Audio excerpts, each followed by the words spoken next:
Prescription d'addiction. La preuve la plus frappante du rôle joué par la dopamine dans l'addiction vient peut-être des patients traités pour la maladie de Parkinson, une maladie neurodégénérative commune causée par la perte des neurones qui produisent la dopamine. Les symptômes principaux reflètent le rôle de la dopamine dans la motivation pour agir. Mouvement lent ou altéré, dépression et occasionnellement catatonie. Le traitement standard pour la maladie de Parkinson combine deux médicaments. La L-Dopa, qui aide le cerveau à fabriquer de la dopamine, et un agoniste dopaminergique qui stimule les récepteurs de la dopamine du cerveau comme s'ils étaient en présence de dopamine. Lorsque des patients commencent une thérapie médicamenteuse, leur cerveau est envahi par bien plus de dopamine qu'ils n'en ont vu depuis longtemps. Cela soulage les symptômes principaux de la maladie, mais crée également de nouveaux problèmes auxquels personne ne s'attendait. Les journaux médicaux regorgent d'études de cas relatant les effets secondaires non désirés de ces médicaments. Il y a cette femme de 54 ans qui a développé un goût irrépressible pour les petits gâteaux, les biscuits salés et les pâtes, au point de rester éveillé très tard dans la nuit pour se gaver. Ou cet homme de 52 ans qui a pris l'habitude de jouer à des jeux d'argent et est capable de rester au casino pendant 36 heures d'affilée à dilapider les économies de toute une vie. Ou l'homme de 49 ans qui, tout d'un coup, s'est retrouvé affligé d'un appétit accru, d'un goût pour l'alcool et de ce que sa femme a appelé un besoin excessif de sexe, au point qu'elle a dû un jour appeler la police pour qu'il la laisse tranquille. Tous ces cas étaient complètement résolus une fois que les patients arrêtaient le médicament qui renforçait la dopamine. Mais dans bien des cas, les médecins et les proches, perplexes, ont d'abord envoyé les patients en psychothérapie ou chez les joueurs ou les alcooliques anonymes. Ils étaient incapables de voir que ces nouvelles addictions relevaient d'un petit problème dans le cerveau et non d'un problème émotionnel profond requérant une aide psychologique et spirituelle. Si ces cas sont extrêmes, ils ne sont pas bien différents de ce qui se passe dans votre cerveau quand vous devenez accro à la promesse d'une récompense. Les médicaments pris par les patients atteints de la maladie de Parkinson ne faisaient qu'amplifier l'effet naturel de toutes ces choses, la nourriture, le sexe, l'alcool, les jeux d'argent et le travail, que toutes ces choses donc ont sur le système de récompense. Nous sommes poussés à rechercher le plaisir, mais souvent au détriment de notre bien-être. Quand la dopamine nous met sur une mission à la recherche d'une récompense, nous devenons la version la plus impulsive de nous-mêmes, prêts à prendre des risques et impossibles à maîtriser. Ce qu'il est important de comprendre, c'est que même si la récompense n'arrive jamais, la promesse d'une récompense, à laquelle s'ajoute une anxiété croissante quand nous pensons à l'idée d'arrêter, est suffisante pour que nous restions accros. Si vous êtes un rat de laboratoire, vous appuyez encore et encore sur le levier jusqu'à vous effondrer et mourir de faim. Si vous êtes un humain, vous vous retrouvez le porte-monnaie plus léger et l'estomac plus lourd dans le meilleur des cas. Dans le pire des cas, vous pouvez tomber dans la spirale de l'obsession et de la compulsion. Cerveau sous dopamine, la montée du neuromarketing. Quand votre cerveau libère de la dopamine à cause d'une promesse de récompense, cela vous rend également plus vulnérable à toute autre forme de tentation. Par exemple, des images érotiques rendent les hommes plus susceptibles de prendre des risques financiers, et quand les gens rêvent de ce qu'ils feraient s'ils gagnaient à la loterie, ils ont tendance à trop manger. Deux rêveries à propos de récompenses inaccessibles qui peuvent vous attirer des ennuis. De hauts niveaux de dopamine amplifient l'attrait d'une gratification immédiate tout en vous rendant moins soucieux des conséquences à long terme. Et savez-vous qui a pris conscience de cela ? Les gens qui veulent de l'argent, bien sûr. De nombreux aspects de notre environnement commercial a été conçu de façon à ce qu'on en veuille toujours plus. Que ce soit les entreprises du secteur alimentaire qui élaborent leurs recettes pour affoler nos neurones dopaminergiques, ou les publicités pour le loto qui vous encouragent à imaginer ce que vous feriez avec 1 million de dollars si vous gagniez le gros lot. Les magasins d'alimentation ne sont pas bêtes non plus. Ils veulent que vous fassiez vos courses sous l'influence d'un maximum de dopamine. C'est pourquoi ils disposent leurs marchandises les plus tentantes au premier plan. Chaque fois que je vais au supermarché du coin, la première chose sur laquelle je tombe, ce sont les échantillons gratuits au rayon boulangerie. Ce n'est pas un hasard. Les chercheurs en marketing de l'université de Stanford ont montré qu'offrir un peu à manger et à boire développe l'appétit et la soif des clients, ce qui les met dans un état d'esprit de rechercher une récompense. Pourquoi ? Parce que les échantillons offrent deux des promesses de récompense les plus importantes. Ça se mange et c'est gratuit. Si vous ajoutez une personne attirante pour offrir les échantillons, vous combinez les trois dimensions auxquelles il devient vraiment très difficile de résister. Dans une étude, les participants ont goûté quelque chose de sucré et ont eu plus tendance à acheter des produits alimentaires pour le plaisir, comme de la bonne viande ou un gâteau, ainsi que des articles en solde. Les échantillons de nourriture et de boissons amplifiaient l'attrait des produits connus pour activer le système de récompense. Rien ne déclenche plus le système de récompense d'un jeune parent au budget serré que la possibilité d'économiser de l'argent. Mais il n'avait aucun effet sur les articles utilitaires comme les flocons d'avoine ou le liquide pour la vaisselle. Ce qui prouve que même un pic de dopamine ne rend pas le papier toilette irrésistible au consommateur moyen. Mais prenez une bouchée du nouveau beignet à la cannelle que le magasin vous propose et vous pouvez vous retrouver à ajouter dans votre caddie quelques articles que vous n'aviez pas prévus. Et même si vous résistez à la tentation de l'échantillon, votre cerveau, excité par la dopamine, recherchera quelque chose pour satisfaire la promesse de récompense. Les chercheurs de Stanford qui ont mené cette étude ont demandé à 21 experts en nutrition de prédire les résultats, et aussi choquant que cela puisse paraître, 81% pensaient que l'inverse serait vrai, que l'échantillon réduirait la faim et la soif des clients et rassasierait leur recherche de récompense.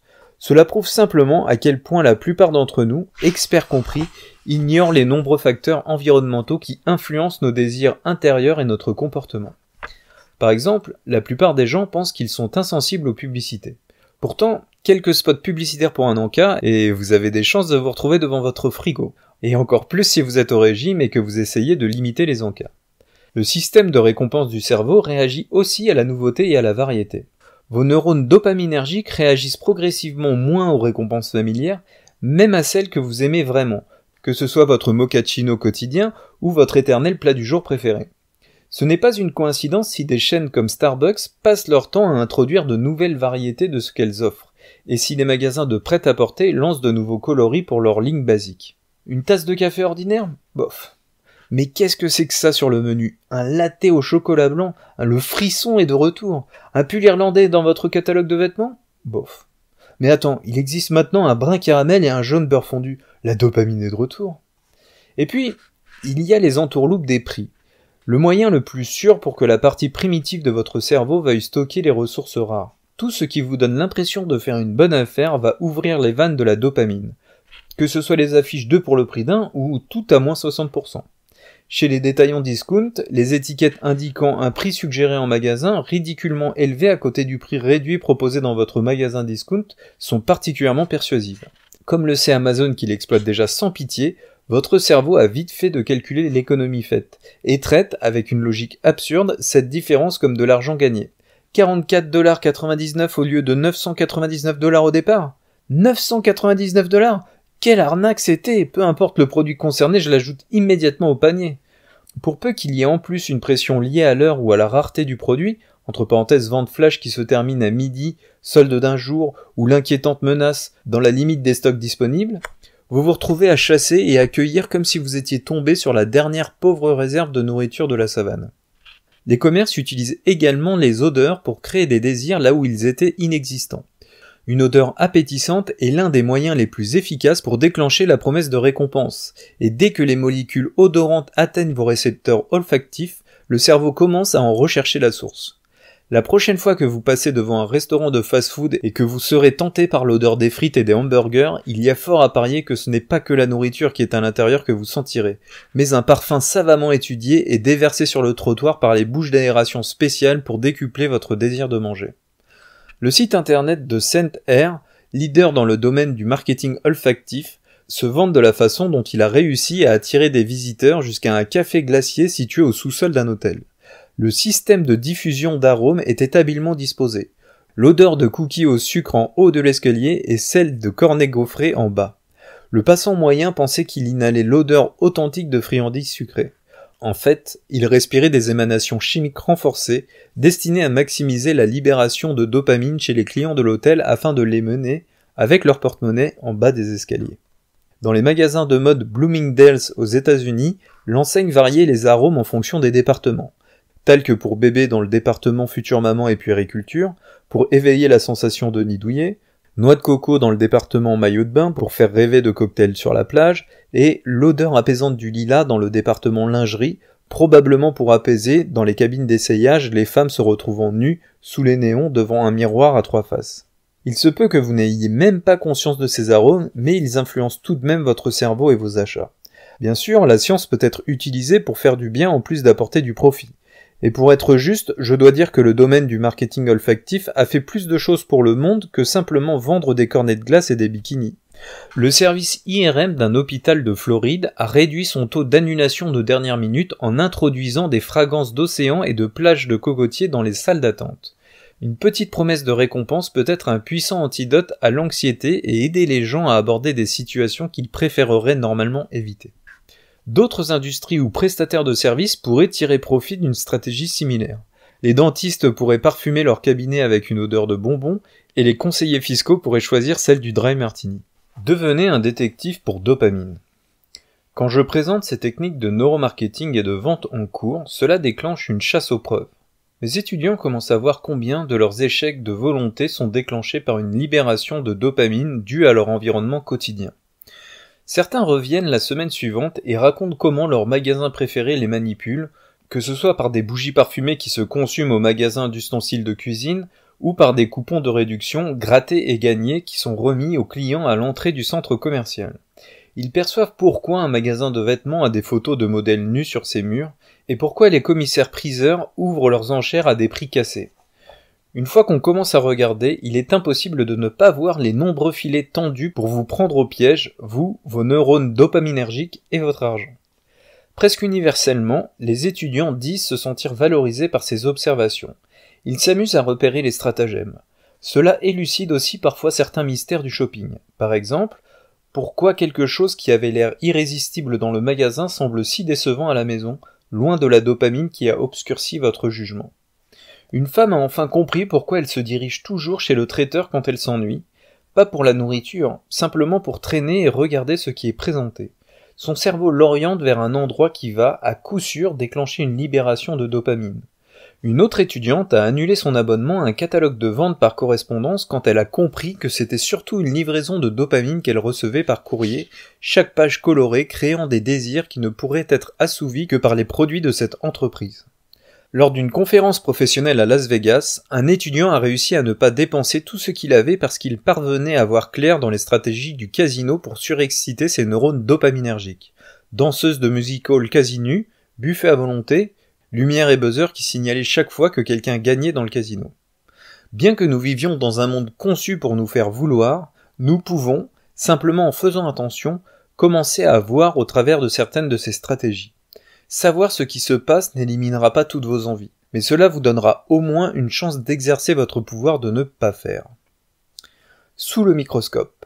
Qui manipule vos neurones dopaminergiques ? Cherchez à repérer la façon dont les commerçants et les spécialistes en stratégie commerciale essaient de déclencher la promesse de récompense. Faites-en un jeu quand vous allez au supermarché ou que vous regardez des publicités. Que sentez-vous ? Que voyez-vous ? Qu'entendez-vous ? Savoir que des signaux ont été soigneusement choisis pour vous tenter peut vous aider à les voir pour ce qu'ils sont et à y résister. Mettre la dopamine au travail. Quand je parle de neuromarketing en classe, il y a toujours un étudiant pour proposer qu'on rende illégales certaines formes de publicité et certaines manipulations commerciales non divulguées. Cette première réaction est compréhensible, mais presque certainement impossible. Le nombre de restrictions qu'il faudrait mettre en place pour créer un environnement sûr est non seulement difficile à concevoir, mais également rebutant pour la plupart des gens. Nous voulons ressentir nos désirs, et, pour le meilleur ou pour le pire, nous apprécions de vivre dans un monde qui les fait sans cesse ressortir afin que nous puissions en rêver. C'est pourquoi les gens adorent faire du lèche-vitrine, feuilleter des magazines de produits de luxe et faire le tour des maisons à vendre lors des journées portes ouvertes. Il est difficile d'imaginer un monde où nos neurones dopaminergiques ne soient pas sans cesse courtisés. Et même si nous étions protégés des stimulants pour la dopamine, nous partirions certainement à la recherche de quelque chose pour stimuler nos désirs. Puisqu'il est peu vraisemblable que nous proscrivions à jamais la promesse d'une récompense, autant la mettre à profit. Nous pouvons prendre une leçon auprès des spécialistes du neuromarketing et essayer de dopaminiser les tâches pour lesquelles nous avons le plus d'aversion. Une corvée pénible peut paraître plus attirante si elle va de pair avec une récompense. Et quand les récompenses de nos actions sont pour un futur lointain, nous pouvons essayer de tirer un peu plus de dopamine de nos neurones en rêvant à ce qu'on pourra faire avec cette récompense, comme les publicités du loto. Certains économistes ont proposé de dopaminiser les choses ennuyeuses, comme le fait de mettre de l'argent de côté pour sa retraite et de remplir sa déclaration de revenus dans les temps. Imaginez, par exemple, un compte d'épargne dans lequel votre argent est protégé et où vous pouvez le retirer quand vous le souhaitez. Mais au lieu de bénéficier d'un taux d'intérêt bas garanti, vous participez d'office à des lotos où vous pouvez gagner de grosses sommes d'argent. Les gens qui achètent des tickets de loto mais qui n'ont pas $1 en banque peuvent se montrer beaucoup plus enthousiastes à l'idée de mettre de l'argent de côté si chaque dépôt qu'ils font leur donne une chance supplémentaire de gagner 100 000 €. Ou bien imaginez qu'en déclarant vos impôts dans les temps et en reportant avec honnêteté tous vos revenus et toutes vos déclarations, vous ayez des chances de gagner l'intégralité de vos impôts de l'année. Cela ne vous motiverait-il pas plus à envoyer votre déclaration dans les temps ? Si la Direction générale des impôts est peut-être un peu lente pour saisir cette proposition, c'est peut-être quelque chose qu'une entreprise privée pourrait facilement mettre en place pour motiver les gens à renvoyer leurs notes de frais dans les temps. La promesse de cette récompense a même été utilisée pour aider les gens à combattre l'addiction. Que ce soit pour l'alcoolisme ou la drogue, une des stratégies d'intervention les plus efficaces dans les cures de désintoxication est ce qu'on appelle le bocal à poisson. Les patients qui réussissent leur test de drogue gagnent la possibilité de piocher un petit papier dans un bocal. Sur près de la moitié des papiers figure un prix, dont la valeur va de $1 à $20. Sur un seul de ces papiers figure un gros prix, d'une valeur de $100. Sur l'autre moitié des papiers, il n'y a aucune valeur de prix, seulement une phrase d'encouragement. Bon travail, continuez. Cela signifie que lorsque vous plongez la main dans le bocal, il y a des chances que vous vous retrouviez avec un lot d'une valeur $1 ou simplement quelques mots gentils. Pas très motivant. Et pourtant, selon une étude, 83% des patients qui avaient accès à un tel bocal de récompense poursuivaient leur traitement tout au long des 12 semaines, contre seulement 20% des patients qui recevaient un traitement standard sans la promesse de récompense. 80% des patients ayant accès au bocal ont réussi leur test de drogue, contre 40% des patients qui suivaient le traitement standard. Une fois l'intervention terminée, le premier groupe s'est aussi avéré bien moins prompt à rechuter que les patients qui avaient reçu le traitement standard, alors même qu'il n'y avait plus de promesse de récompense. Curieusement, la technique du bocal à poisson marche encore mieux que le fait de payer les patients pour qu'ils atteignent leurs objectifs, alors que des paiements garantis leur apporteraient bien plus que ce qu'ils piocheront dans le bocal. Cela met en évidence la puissance d'une récompense imprévisible. Notre système de récompense est bien plus excité par la possibilité de gagner gros que par la garantie d'une petite récompense. Et cela nous motive pour faire ce qui nous donne cette possibilité de gagner gros. C'est pour cette raison que les gens préféraient jouer au loto plutôt que de gagner à coup sûr 2% d'intérêt sur un compte d'épargne, et que même l'employé le plus bas dans la hiérarchie d'une entreprise devrait pouvoir croire qu'il a des chances d'être un jour PDG. Expérience de volonté. Dopaminiser le défi de votre pouvoir de faire. Mes étudiants ont dopaminisé les tâches qu'ils ont l'habitude de repousser en utilisant de la musique, des magazines de mode et la télévision dans le cas de l'exercice physique. En apportant leur paperasserie si redoutée à leur café préféré pour la finir tout en savourant un chocolat chaud, et dans un geste vraiment créatif, en achetant des tickets de loto à gratter qu'ils ont répartis dans la maison à côté des projets qu'ils repoussaient sans cesse. D'autres visualisaient les meilleures conséquences possibles de leur dur travail afin de rendre les récompenses lointaines plus réelles. S'il y a quelque chose que vous repoussez parce que c'est une telle corvée, pouvez-vous vous motiver en liant cette chose à quelque chose qui va déclencher une libération de dopamine. Elle repoussait toujours à plus tard. Elle a dopaminisé le défi pour son pouvoir de faire. Nancy, dont le plus jeune enfant avait fini la fac 10 ans auparavant, ne se faisait pas à son nid désaffecté.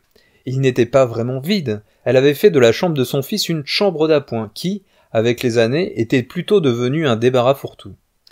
Chaque fois qu'elle ne savait pas où ranger quelque chose, l'objet en question atterrissait dans la chambre d'appoint.